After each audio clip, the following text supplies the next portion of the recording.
We saw Andreas Kloden come in. Can you talk about the extent of his injuries from the crash?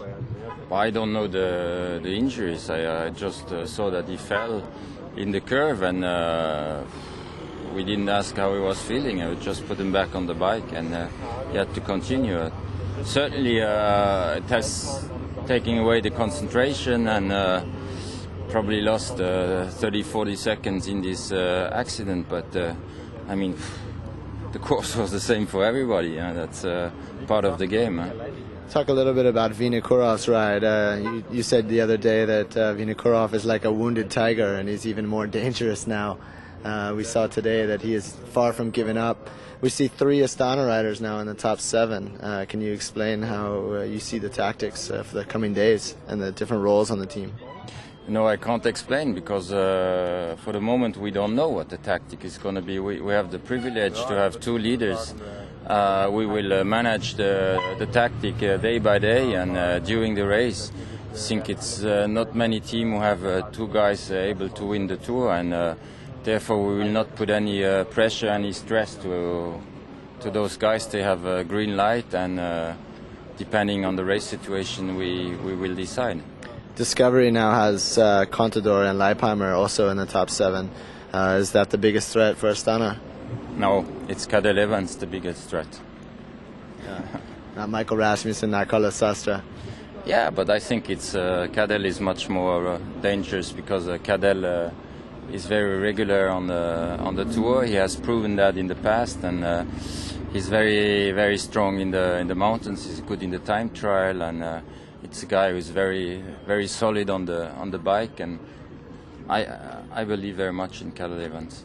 You've talked about Kloden and Vinokurov as 2 men who can win the Tour. How much will Kashekin, how much room will he be given to possibly go up the road, and how much would the team be willing to ride behind Kashekin if he were to move up in the GC? Yeah, I think Kashekin definitely is a great talent for the future in our team.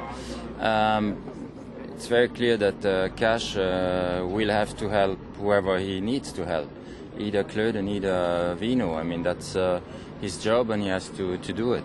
Except, of course, if suddenly we face a situation where Kloden and Vino are in a bad day, then we have to play the card of Cash. And Cash is our future. Vino is the present, and I don't think he will be able to make a couple more years as a tour leader, and therefore we have to bring Cash to a position where you have to learn, get experience, learn a lot from Vino and Kloden, and as he said himself, in 2010 he will win the Tour. One last question. Can you tell us a little bit about the morale in the team after stage 5 and the days that followed, and compare that to the feeling with the team after the time trial today? But we always have been in a very good mood. We've been never in a depressed ambience in the team. Everybody was always cheering up the guys, and on dinner it was a great mood. You know, we have a lot of Spanish stuff, and they're always very relaxed, and yeah, they enjoy life. So the whole team enjoys being with them. We have a cook who is very a nice person who always makes jokes, and I think we never came to a mood where we say, "Oh, Vino, that's too bad for you." And we never say that. We say, "Oh, come on, Vino, yeah, it's not finished. You have to do that. You have to do that." And that's how you cheer up the guy. You have to be optimistic. Otherwise, you can't be competitive in sport. Huh? Sure. Well, we look forward to seeing Astana in the mountains in the next few days. Yeah, me too. Thanks. No problem.